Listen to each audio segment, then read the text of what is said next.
Hey guys, in today's video I'm going to be analysing chapters 9 to 12 of Asem.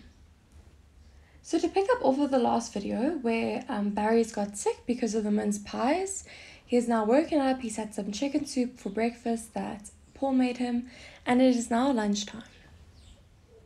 So Paul asks Barry to come help him make lunch, but before he leaves his room he grinds the rat poisoning that he brought with him because remember he wants to try poison his father. And now he's hoping that this is the perfect opportunity because maybe he could slip it in his food somehow. And this perfect opportunity does come up because Paul asks him to choose the spices and the herbs for the vegetables and the meat. So now it makes it very easy for Barry. He can just slip the rat poisoning that's been ground up into the spices and the herbs and Paul would never know.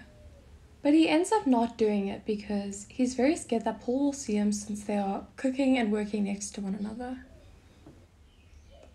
After they have lunch, Paul says to Barry that if he plays a chess game against him and wins, Paul will give him something to smoke, so he will give him weed. Barry agrees to play because he is very confident. He is the school senior chess champion and he even tells Paul this. But what ends up happening is that Paul wins 7 times.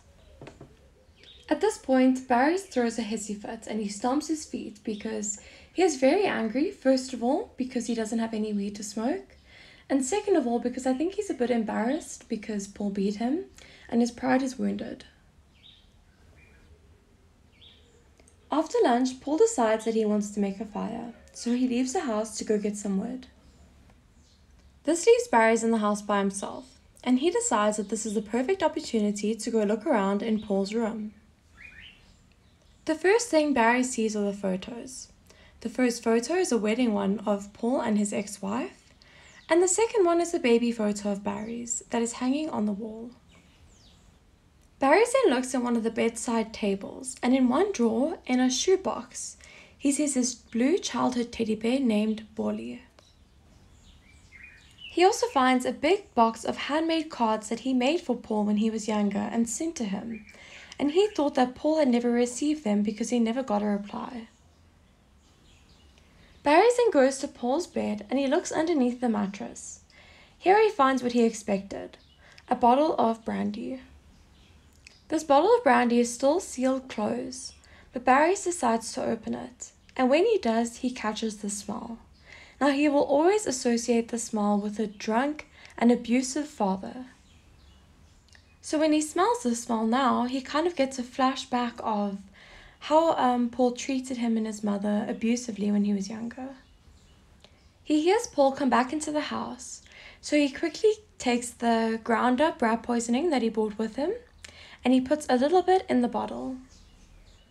Now for the first time in Barry's life, he feels like he has the upper hand. He feels powerful, and this is because now he has the power to hurt Paul. Meanwhile, in the past, it was always Paul who had the power to hurt Barry's because he was so much larger and stronger. So now we're going to start with chapter 10. It is the following day and Barry's has just woken up. He sees that Paul is not at home but has left a note for him, and it says to help himself to some food. After Barry's has had some breakfast, he decides to go outside, but when he does, he realizes that he is not alone. He sees a barefoot boy. Barry also realizes that this boy is wearing his clothes. Now these are the clothes that Barry's left in his bag when the beach buggy broke down. Because remember, the beach buggy broke down and he just decided to take his special belongings like his guitar with him to Paul's house. And he left all of his clothes there. He was supposed to go back for them, but he has another chance to. So we think that this boy maybe found his clothes and decided to take them for himself. Barry's is about to confront him about this, but as soon as he sees Barry's, he runs away quickly. Barry's decides to go after him, but when he does, he hears a sound that sounds like a dog who is in pain. Barry's decides to ignore the sound for now. He ends up climbing over some rocks, and when he does, he sees a naked girl who is suntanning, and this is Olga, but he does not know it yet. He sees that this girl has long strawberry blonde hair or red blonde hair, and he begins to realize that this is a girl from Paul's painting. And obviously that is Olga, and that's when he realizes that this is actually Steph's girlfriend who's tanning naked on the rocks. He's very aware of the physical effect that she has on his body, and she can sense when somebody is looking at her, so she turns around, sees Barry's, and she screams. Barry's gets a fright and he hides behind the rocks. But when he looks over them again, Olga is not there anymore. And he is very scared that she will tell Steph that he saw her naked, because obviously Steph is very jealous, and he warned Barry's about hitting on or looking at Olga. Even though this was not his fault, he doesn't think Steph will see it that way. Barry's goes back to the house, and there he sees that Steph and Olga are together. Steph introduces Olga to Barry's, but Olga says that they met by the rocks. Now, Steph knows the kind of girl that Olga is, and maybe that's why he's so jealous, because he knows that she likes to sunbathe naked, and that's why he asks her at this point what was she wearing at the time that they met. When he asks this, Olga looks very, very scared. There is fear in her eyes that Barry's could see. She lies and she says that she was wearing her bikini and sarong at the time. Paul speaks up then, and he says that there is diesel for the generator. This means that Barry's can charge his phone and use it. But before Barry's can make any calls, Steph asks him what he was doing by the rocks. Barry's tells Steph about the barefoot boy that he saw wearing his clothes. Barry's also blames Steph because he thinks that Steph is the reason why his clothes were stolen by this boy, because the beach buggy broke down and Steph hadn't taken him back to go get his clothing. He gets very aggressive and he grabs Steph by the chest. But Steph is obviously a lot bigger, so he grabs Barry's hands and he makes him very, very sore by twisting and crushing them.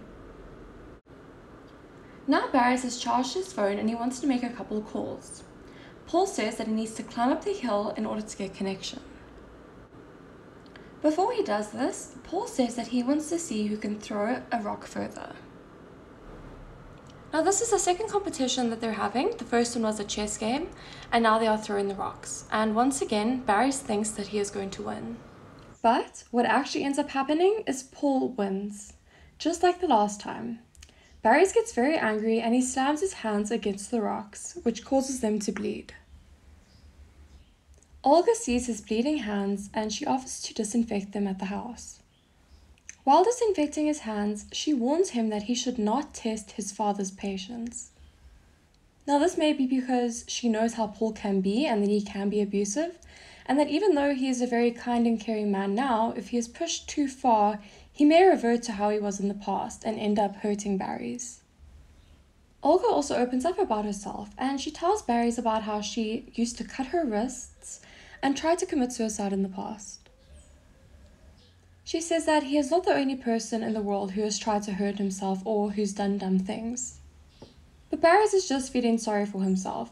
He says that he thinks he is the dumbest thing that Paul has ever done. But Paul hears this and he says that he must stop feeling so sorry for himself and asking for pity.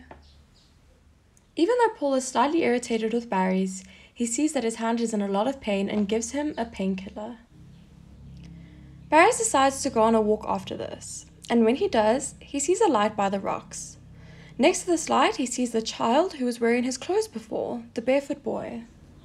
He decides to ignore this for now because he has got his phone charged and he wants to go call Lizette and his friends because he didn't get the chance to earlier. So he climbs onto the hill in order to get connection, as Paul said.